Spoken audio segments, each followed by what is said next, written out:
এই খবরটা আপনার ব্যাংক অ্যাকাউন্টকে সরাসরি প্রভাবিত করতে পারে।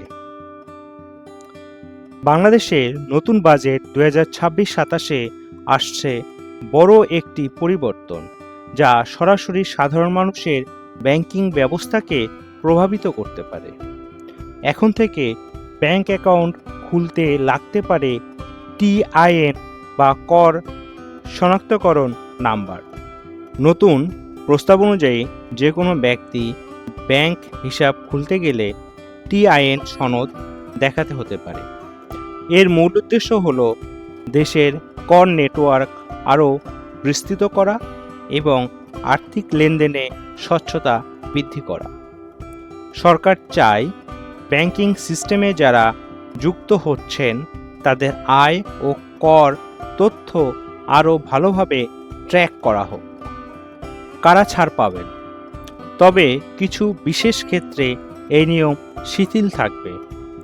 শিক্ষার্থীদের স্টুডেন্ট অ্যাকাউন্ট, 10 টাকার বা নো ফিলস অ্যাকাউন্ট, সরকারি ভাতা গ্রহণের অ্যাকাউন্ট, পেনশনভোগীদের ব্যাংক হিসাব। এই ধরনের ক্ষেত্রে টিআইএন বাধ্যতামূলক নাও হতে পারে।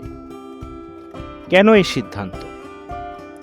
সরকারের লক্ষ্য হল করদাতার সংখ্যা বৃদ্ধি করা, ব্যাংকিং সিস্টেমে স্বচ্ছতা আনা, আর্থিক লেনদেনকে আরও ডিজিটাল ও ট্র্যাকযোগ্য করা।